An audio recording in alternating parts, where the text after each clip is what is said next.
Selamat hari Minggu bagi kita semua. Selamat hari Minggu.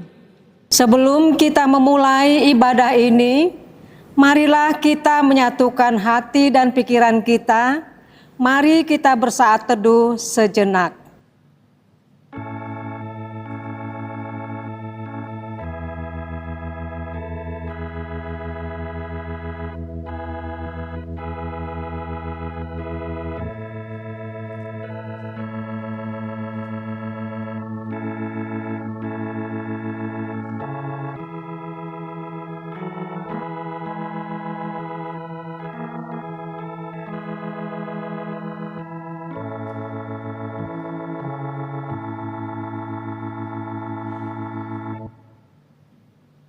Marilah kita menyanyi dari buku nyanyian HKBP nomor 116 ayat 1 dan ayat 4.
Jemaat diundang berdiri.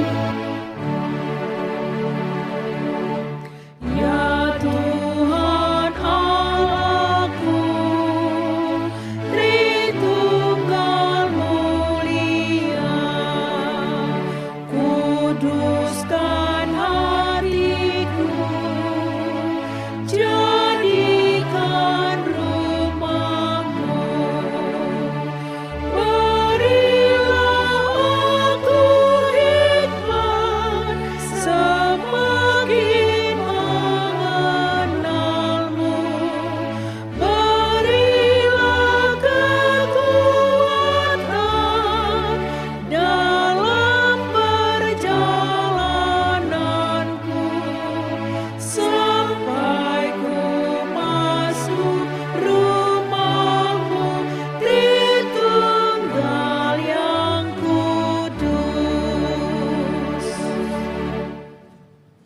Di dalam nama Allah Bapa dan nama Anaknya Tuhan Yesus Kristus dan nama Roh Kudus yang menciptakan langit dan bumi.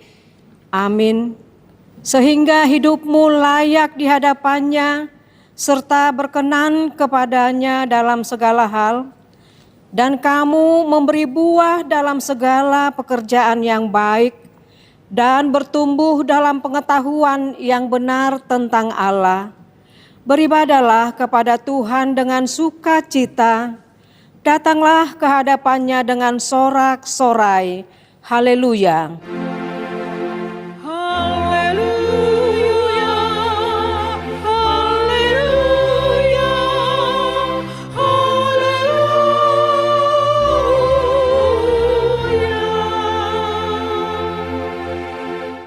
Marilah kita berdoa. Ya Tuhan Allah, Bapa kami yang di surga, berikanlah bagi kami roh kedamaian dan kebenaran, supaya kami mengerti kehendak-Mu, dan dengan segenap kekuatan kami dapat melakukan kedamaian dan kebenaran itu, oleh karena Anak-Mu Tuhan Yesus Kristus Tuhan kami. Amin. Jemaat dipersilahkan duduk. Marilah kita bernyanyi dari buku nyanyian HKBP nomor 765 ayat 1.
Marilah kita dengarkan hukum Tuhan dari Kolose 1 ayat 9 dan ayatnya yang ke-10.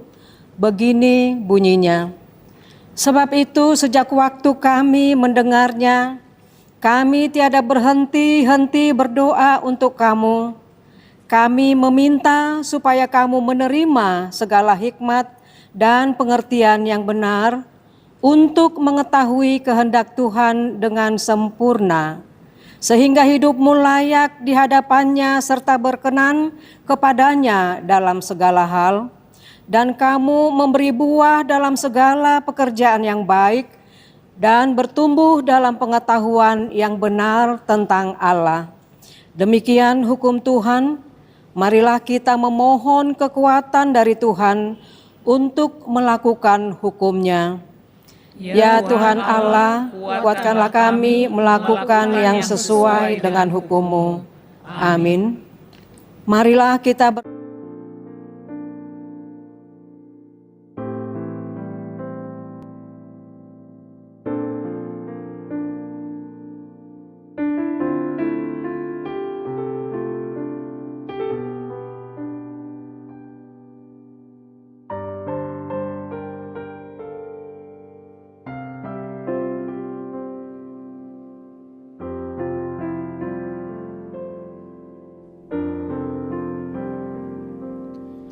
kasih yang terindah, hati yang mulia, hanya ku temukan di dalam-Mu, Yesusku. Pujian dari hatiku selalu di setiap waktuku, tiada pernah berubah kasih-Ku. Karya terbesar dalam hidupku, pengorbananmu yang selamatkanku. Engkaulah harta yang tak ternilai, yang ku miliki dan ku hargai. Yesus, Engkau ku kagumi.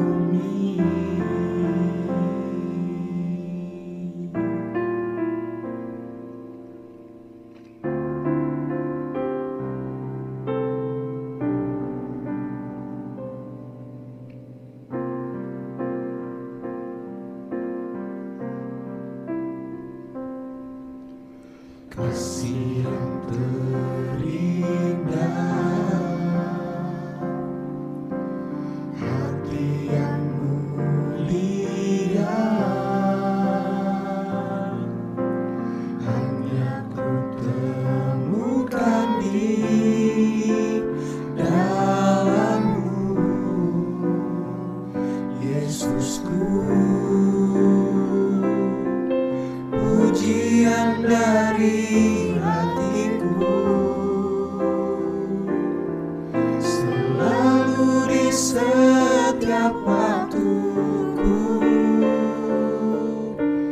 tiada pernah berubah kasih-Ku. Karya terbesar dalam hidupku, pengorbananmu yang selamatkanku. Engkaulah harta yang tak ternilai, yang ku miliki dan ku hargai. Yesus, Engkau ku kagumi.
Kita bernyanyi dari buku nyanyian HKBP nomor 210 ayat 1 dan ayatnya yang kedua.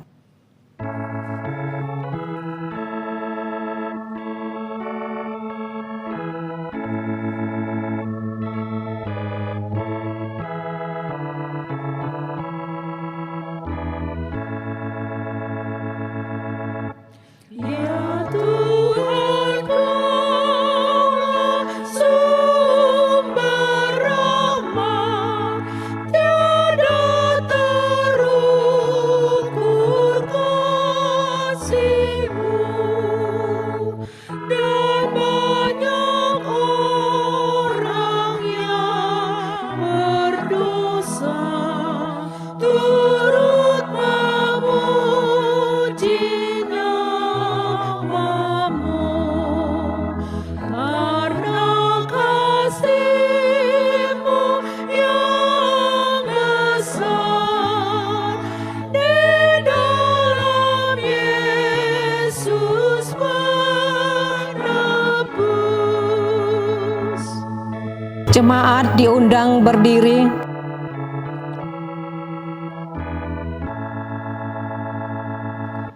Kau buka jalan perdamaian, menghapus dosa dunia.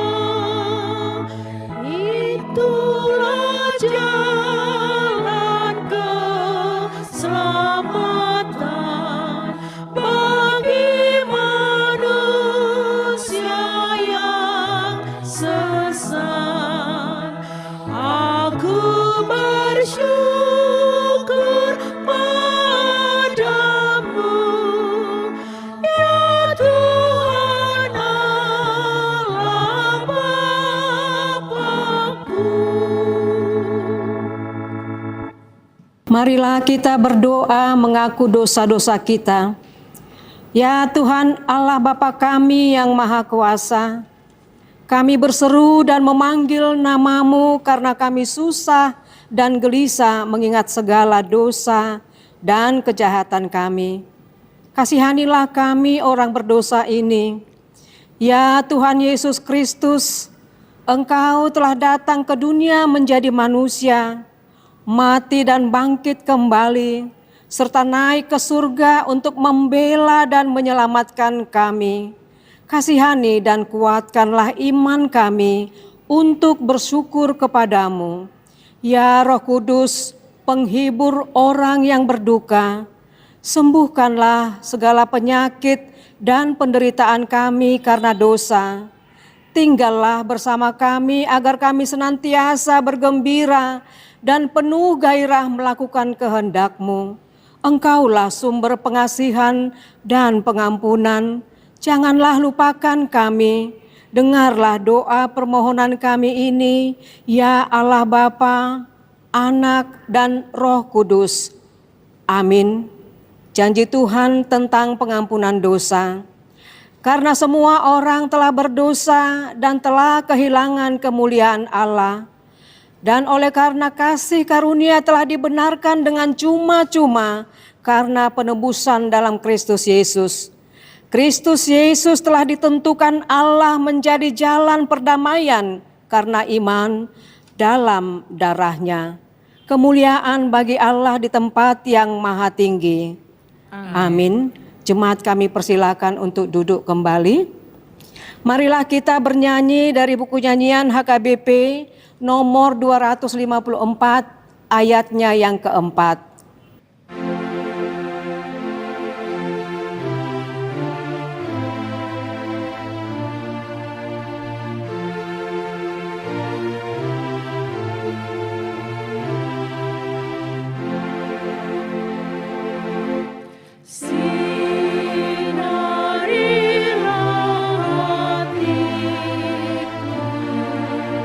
Dengan Roh Kudus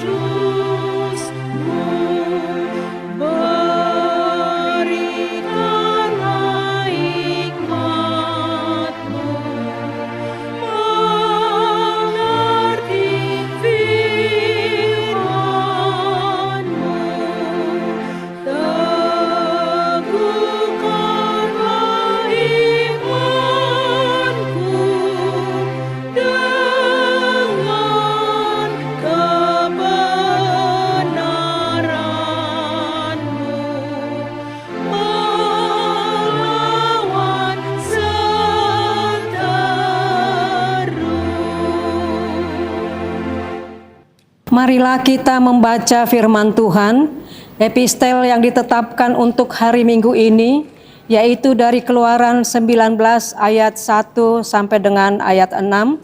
Kita baca secara bergantian.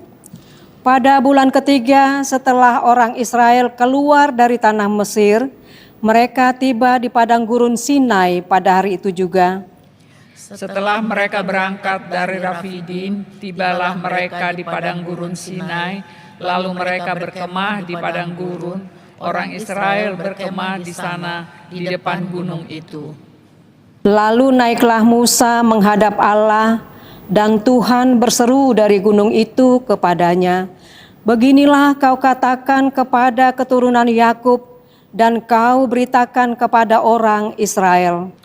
Kamu sendiri telah melihat apa yang kulakukan kepada orang Mesir, dan bagaimana aku telah mendukung kamu di atas sayap Raja Wali dan membawa kamu kepadaku. Jadi sekarang, jika kamu sungguh-sungguh mendengarkan firman-Ku dan berpegang pada perjanjian-Ku, maka kamu akan menjadi harta kesayangan-Ku sendiri dari antara segala bangsa, sebab Akulah yang empunya seluruh bumi. Kamu akan menjadi bagiku kerajaan imam dan bangsa yang kudus. Inilah semuanya firman yang harus kau katakan kepada orang Israel." Demikian pembacaan firman Tuhan. Berbahagialah orang yang mendengar firman Allah serta memeliharanya.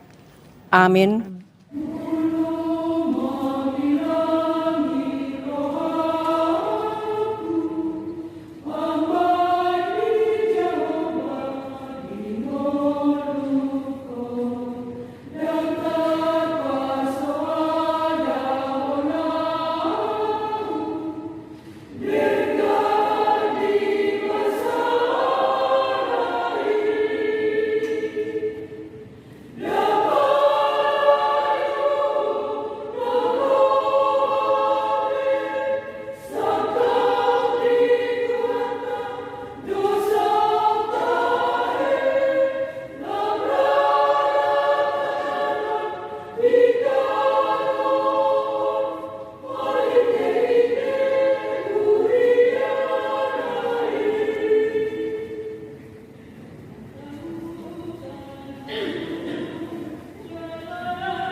Marilah kita bernyanyi dari buku nyanyian HKBP nomor 675 ayat 3 dan 4.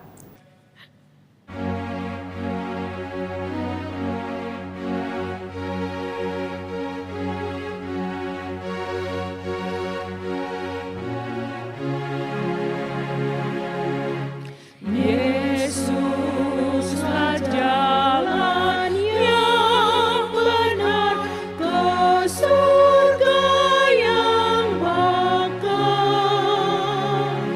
Percayalah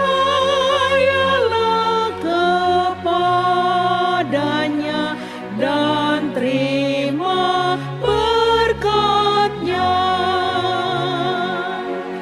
Berimanlah pada Yesus Kristus penebus.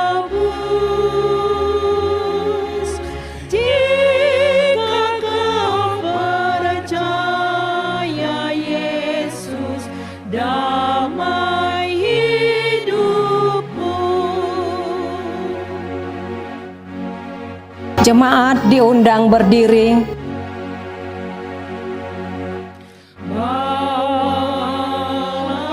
Badai tolanmu kepada Tuhanmu,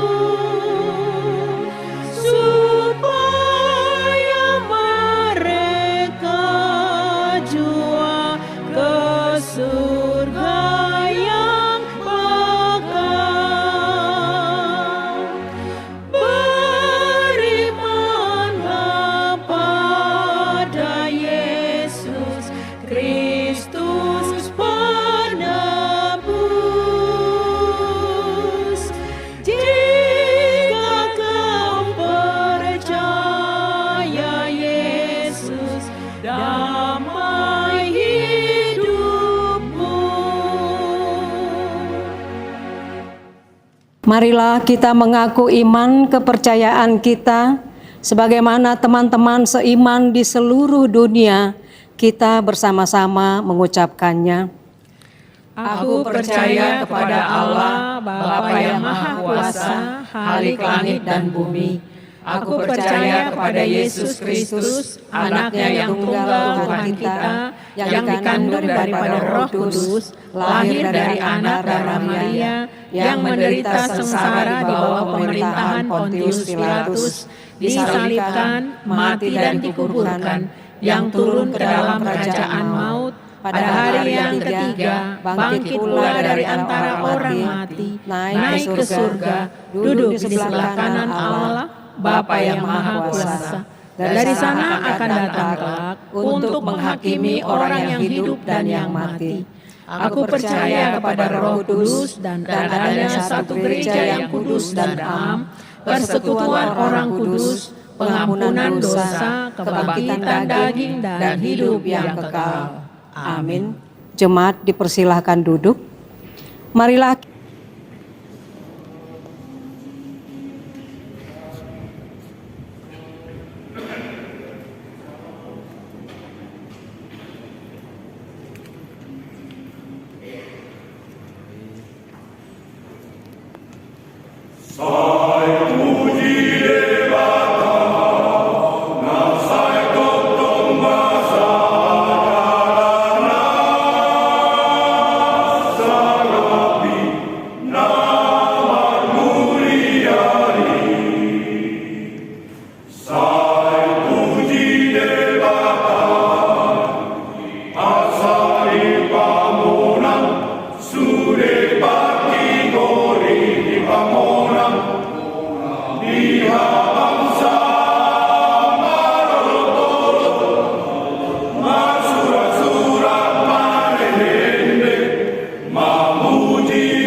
Kita mengumpulkan persembahan dengan bernyanyi dari buku nyanyian HKBP nomor 272 ayat 1 dan ayat 2.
Damai sejahtera Allah yang melampaui segala akal, itulah yang memelihara hati dan pikiranmu di dalam Kristus Yesus Tuhan kita.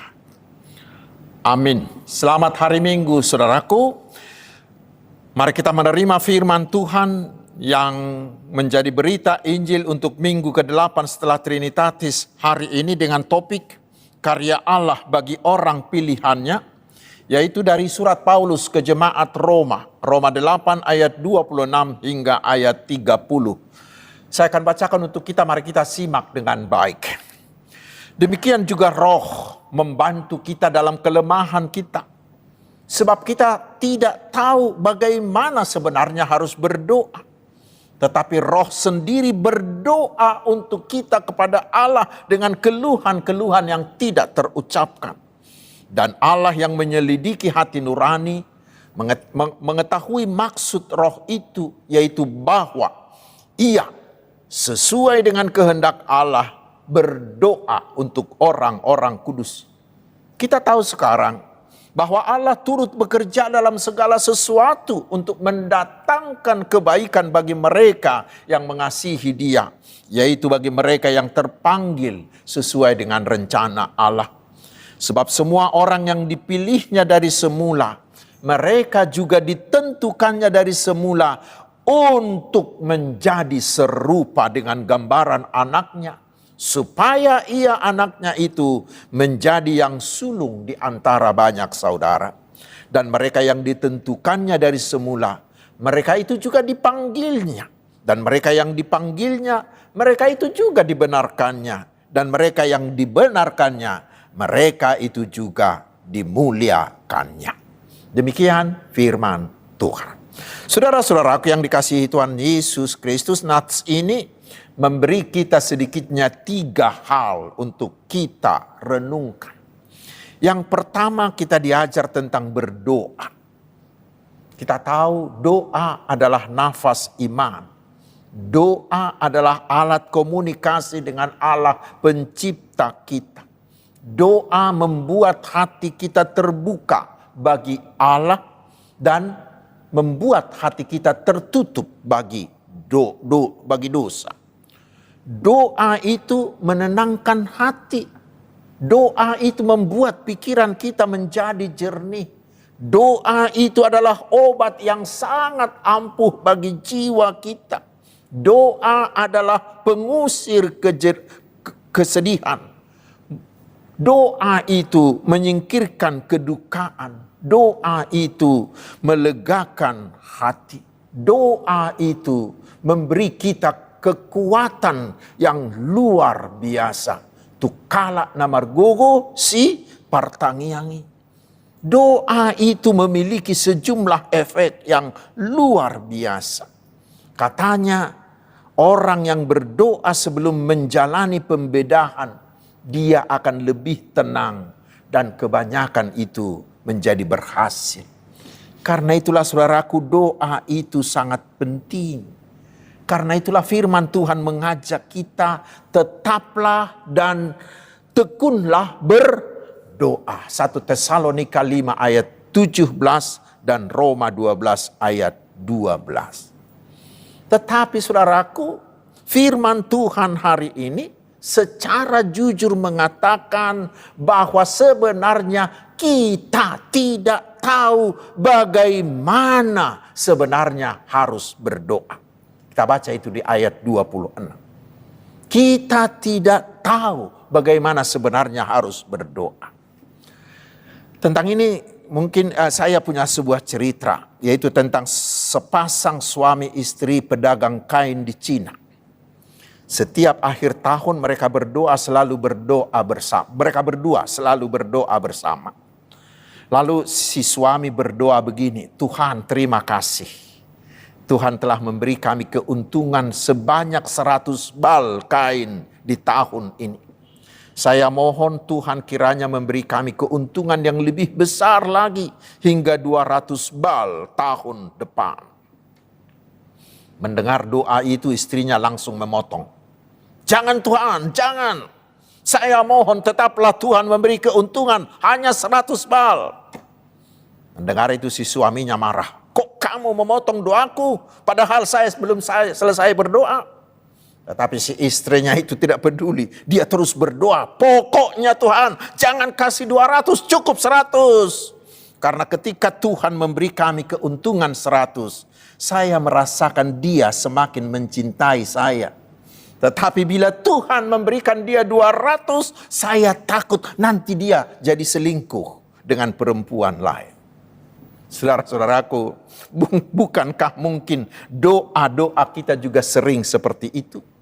Doa yang bersifat duniawi, yang hanya untuk memenuhi keinginan kita sendiri, bukan? Lalu apakah Tuhan mau mengabulkan doa seperti itu? Pasti tidak, bukan? Tuhan mengatakan bahwa memang akan mengabulkan doa-doa kita.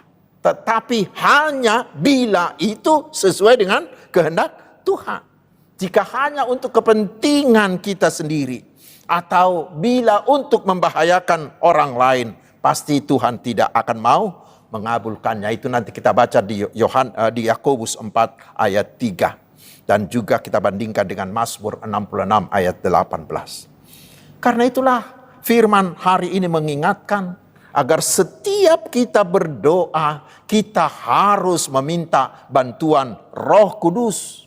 Supaya Roh Kudus itu mengajari kita tentang apa yang harus kita minta, apa yang harus kita katakan dalam doa-doa kita. Mengapa? Karena Roh Kudus itulah yang tahu apa kehendak Tuhan. Dan bila kita meminta yang sesuai dengan kehendak Tuhan, pasti Tuhan juga akan memenuhinya. Karena itu saudaraku, tidak ada doa yang benar tanpa bantuan Roh Kudus. Roh Kudus yang mengajar kita agar doa kita sesuai dengan kehendak Allah. Maaf, mulut kita mungkin berdoa, tetapi hati kita bisa saja tidak berdoa. Menyatukan mulut dengan hati adalah sebuah kesulitan. Kita mungkin mampu berdoa di mulut, tetapi yang sulit adalah berdoa dengan sepenuh hati. Saudara-saudaraku, Nats ini juga mengatakan bahwa kita sering tidak tahu mengucapkan apa yang akan kita doakan. Tetapi doa itu hanya ada di dalam hati kita. Bahkan mungkin hanya berupa sebuah keluhan saja. Mungkin ketika kita sakit keras, atau kita mengalami penderitaan, atau saat yang sangat-sangat kritis. Misalkan kita sedang ditodong oleh penodong, kita tidak tahu harus mengatakan apa lagi. Tetapi kita hanya membiarkan hati kita yang berbicara dengan hanya sebuah keluhan. Tetapi ingat saudaraku, Nats ini memastikan walau itu hanya sebuah doa yang tidak jelas, tetapi itu dari hati kita, pasti Tuhan akan mendengarkannya. Bagaimana bisa? Karena Roh Kuduslah yang akan menerjemahkan, tanda kutip, akan menerjemahkan keluhan itu kepada Tuhan. Sehingga walaupun doa itu tidak jelas, tidak beraturan di telinga Tuhan, itu menjadi sebuah doa yang sangat jelas dan sangat indah. Karena siapa? Karena Roh Kudus. Saya bikin ilustrasinya begini. Dulu waktu saya masih kecil, di kampung kami itu ada seorang bapak yang selalu ingin menulis surat kepada anak-anaknya di perantauan. Karena pada waktu itu belum ada telepon. Padahal si bapak itu juga tidak tahu menulis. Lalu dia meminta tolong kepada anak-anak yang tahu menulis dan tahu membuat surat. Lalu si bapak itu mendiktekan apa yang dia ingin sampaikan kepada anaknya dalam surat itu. Tentu sekali banyak kalimatnya yang tidak beraturan, bukan? Nah, disitulah si anak tadi akan memperbaiki kalimat-kalimat si bapak itu sehingga menjadi sebuah surat yang indah. Dan ketika anak-anaknya membaca surat itu, dia merasa bahwa surat itu ditulis oleh ayahnya sendiri, bukan? Padahal bukan. Saudaraku, seperti si bapak itulah kita berdoa. Kata-kata kita tidak sempurna, bahkan permintaan kita juga sering ngawur.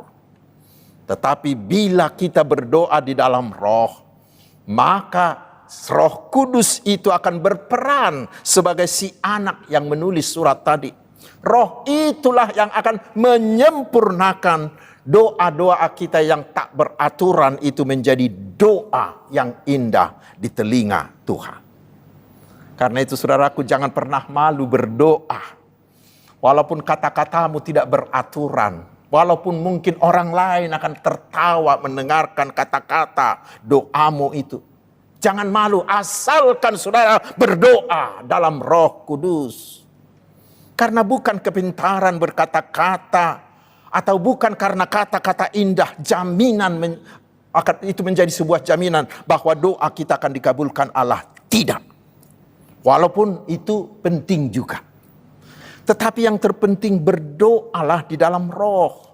Karena roh itulah yang mengetahui kehendak Tuhan. Dan roh itulah juga yang melihat ke dalam hati kita. Dan doa seperti itulah yang disenangi oleh Allah. Ayat 27. Lalu sekarang saudara-saudaraku, bagaimanakah saudara berdoa selama ini? Itu yang pertama. Pokok yang kedua, saudaraku, mengatakan bahwa Allah turut bekerja dalam segala sesuatu untuk mendatangkan kebaikan bagi mereka yang mengasihi Dia. Ayat 26 hingga 31. Ini juga saya mulai dengan sebuah cerita. Suatu kali seorang pelukis menikmati hasil lukisannya. Dia menikmati. Semakin dia mundur ke belakang, dia melihat lukisannya itu semakin menarik. Lalu dia asik benar.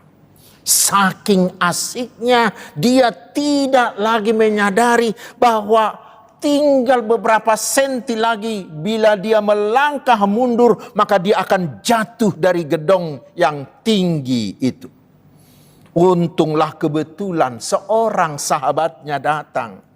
Dia melihat keadaan gawat itu. Dia tidak lagi menegur, tetapi sahabatnya itu langsung berlari ke lukisan yang dilukisnya itu dan langsung merobek-robeknya sampai hancur. Melihat itu, si pelukis berlari ke depan melarang sahabatnya itu. Lukisannya habis, tetapi selamatlah jiwanya. Selamatlah nyawanya.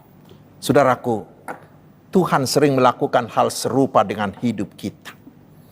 Terkadang hal yang menyenangkan hidup kita itu dicabik-cabiknya, diambilnya. Orang yang sangat kita kasihi itu diambilnya dari kita. Dan sering Tuhan melakukan hal-hal di luar logika manusia kepada kita. Saudaraku, bila itu terjadi, jangan berpikir negatif. Mengapa? Sebab itulah cara Tuhan memberikan yang terbaik bagi kita.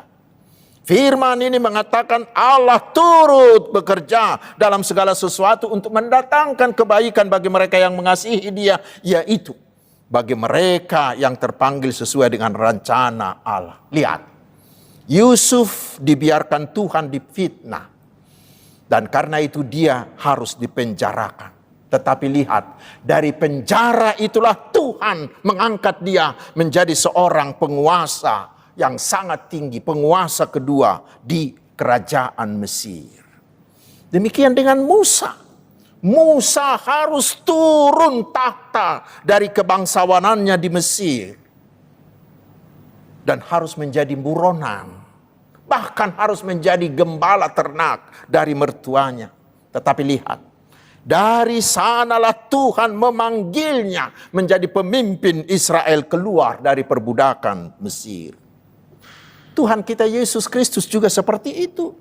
Harus mengalami banyak penderitaan agar dengan cara itu Yesus bisa memberi keselamatan bagi seluruh dunia itu. Itulah topik, itulah karya Tuhan bagi orang pilihannya, seperti topik di minggu ini. Yang perlu harus kita lakukan adalah seperti seruan Tuhan kepada Israel di epistel tadi. Kita harus benar-benar mengasihi Tuhan. Karena itu saudaraku, bila hal serupa kita alami, sebaiknya kita menerimanya dengan iman. Bahwa Tuhan lebih tahu apa yang terbaik bagi kita. Orang percaya akan mengatakan bahwa segala perbuatan Allah dalam hidupnya pasti membawa kebaikan pasti membawa damai sejahtera. Karena Allah tidak pernah merancangkan kejahatan bagi kita, tetapi selalu merancangkan damai sejahtera. Karena itu saudaraku, bila doa-doa kita tidak selalu dikabulkan Tuhan, jangan pernah bersungut-sungut. Jangan pernah mengatakan, Tuhan, Tuhan, mengapa engkau tidak mau mendengarku? Apa salahku Tuhan?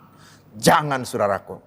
Karena Tuhan lebih tahu mana yang terbaik bagi kita. Karena itu melalui firman ini kita diajak saudaraku, mari gunakanlah kacamata Tuhan. Gunakanlah cara pandang Tuhan mengatur hidupmu. Dan lihatlah segala sesuatu yang terjadi dalam hidupmu itu dari sudut pandang Allah. Maka kita akan menerima semuanya itu dengan ucapan syukur. Orang seperti itulah yang mengatakan, di balik hujan Tuhan akan memberikan pelangi. Sesudah daun berguguran, Tuhan akan menumbuhkan tunas baru. Sesudah gelap, Tuhan akan menerbitkan terang. Itulah orang-orang yang mengasihi Tuhan. Karena itulah ada orang yang mengatakan begini, bila hidupmu penuh pergumulan, bila hidupmu penuh derita, jangan bersungut-sungut, jangan protes kepada Allah, tetapi ingatlah Tuhan sedang melukis hidupmu menjadi lukisan yang terindah.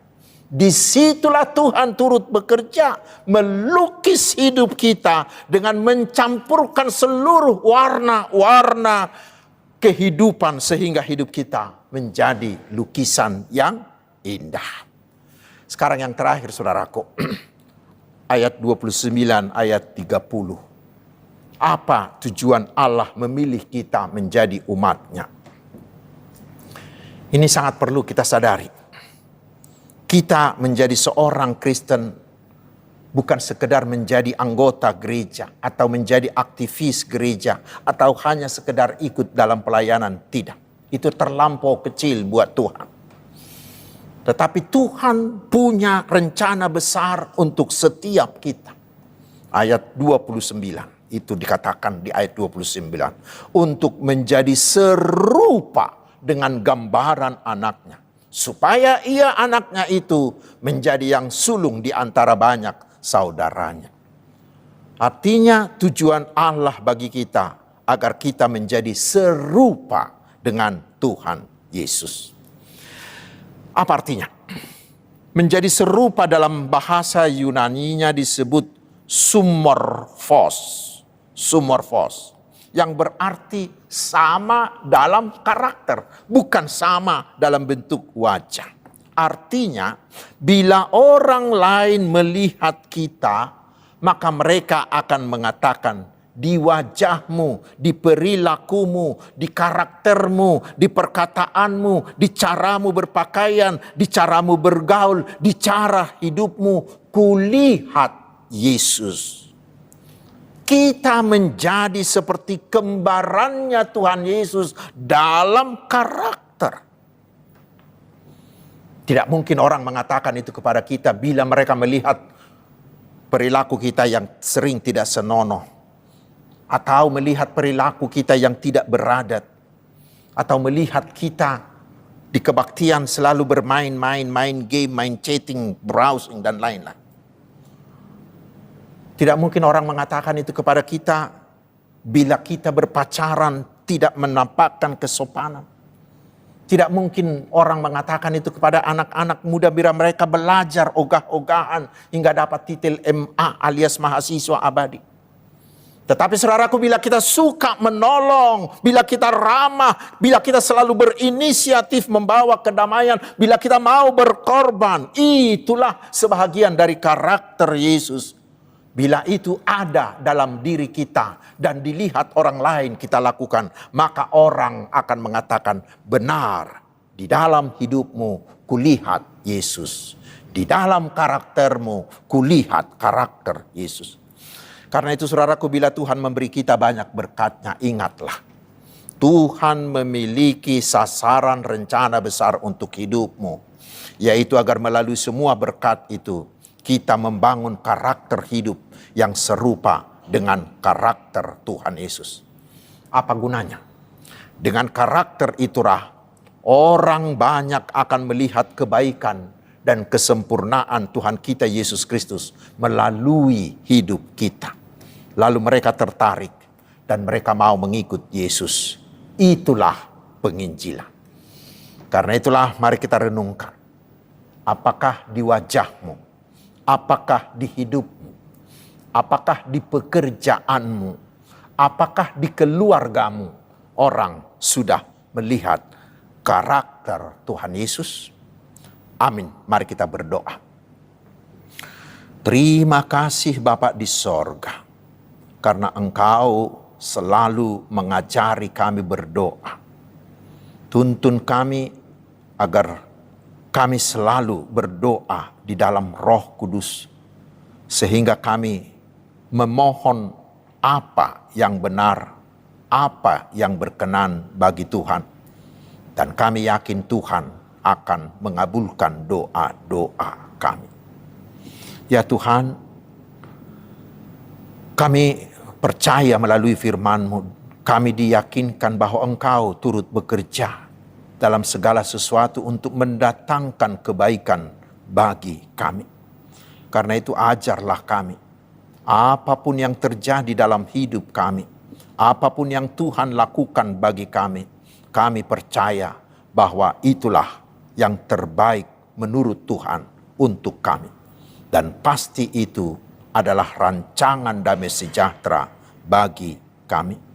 Tolong kami Tuhan, agar di dalam hidup ini kami tahu apa tujuan kami hidup di dunia, yaitu agar kami menjadi serupa dengan karakter Tuhan Yesus, sehingga melalui kami orang dapat mengenal dan mengecap kasih Tuhan Yesus, dan mereka mau percaya pada Yesus. Ya Tuhan, berkatilah kami. Penyertaan-Mu sangat kami butuhkan. Dengan penyertaan-Mu lah kami berani melangkah dengan mantap, menapaki hari demi hari dalam kehidupan kami, menghadapi semua musim-musim kehidupan kami. Terutama anak-anak kami yang mulai memasuki jenjang perguruan yang baru.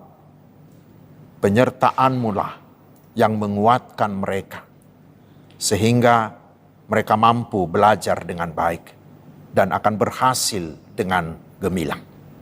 Berkatilah Tuhan semua hamba-Mu dan para penginjil, para pemberita Injil. Berikan mereka keberhasilan, sehingga Injil-Mu semakin menyebar luas. Berkatilah pemerintah kami, sehingga mereka selalu takut akan Tuhan, menjalankan roda pemerintahan di negara ini. Terpuji nama-Mu, Allah Tritunggal, Allah Bapa, Anak, dan Roh Kudus. Amin.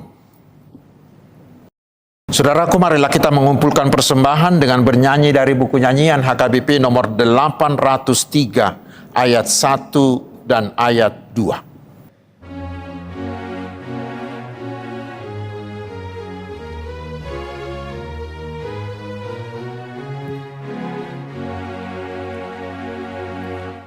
Serahkan akal budimu dan jiwa ragamu,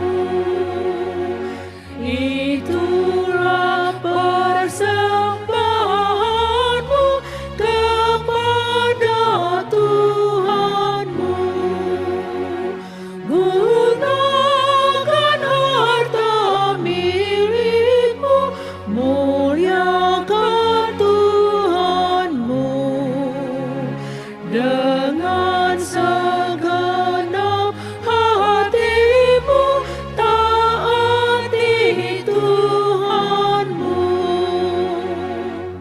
Jemaat kami undang untuk bangkit berdiri. Ku ingin memuliakan-Mu selama hidupku, dengan segenap hatiku ku mengasihi-Mu. Walaupun muda umurku, ku taat padamu, dan sampai akhir hayatku ku puji nama-Mu. Marilah kita berdoa untuk menyerahkan persembahan kita kepada Tuhan. Ya Allah Bapa kami yang di surga, kami mengaku bahwa Tuhan adalah sumber dari segala karunia yang melimpah dalam kehidupan kami masing-masing. Sebahagian daripada karunia itu kami serahkan kembali sebagai persembahan kami kepada Tuhan. Terimalah dan berkatilah persembahan umat-Mu ini, agar dapat kami pergunakan untuk pekerjaan dan pelayanan kerajaan Tuhan di dunia ini. Bukalah hati kami untuk mengenal betapa banyak berkat dan karunia yang kami peroleh dari Tuhan, supaya kami senantiasa bersyukur kepadamu di dalam nama Yesus Kristus Tuhan kami. Amin.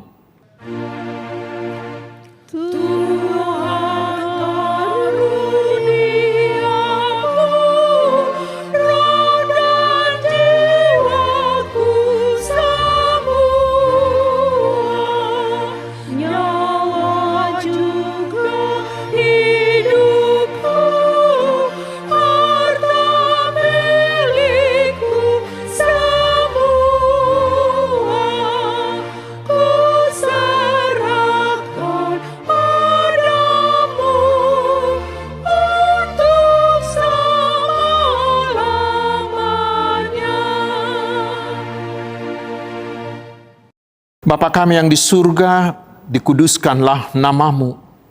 Datanglah kerajaan-Mu. Jadilah kehendak-Mu di bumi seperti di surga.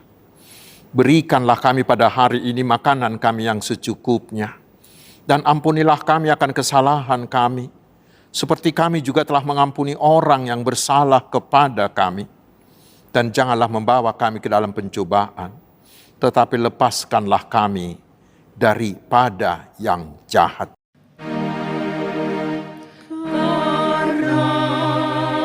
Engkau punya kerajaan dan kekuasaan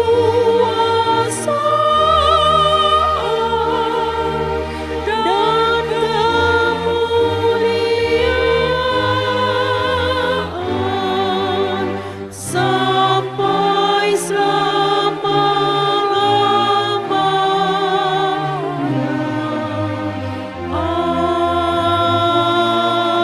Amin.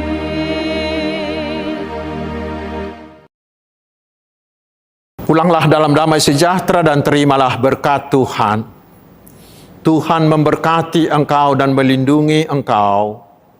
Tuhan menyinari engkau dengan wajah-Nya dan memberi engkau kasih karunia.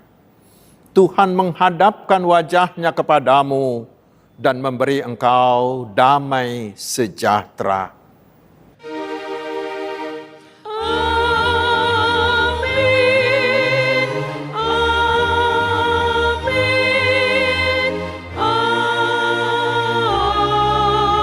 Amin.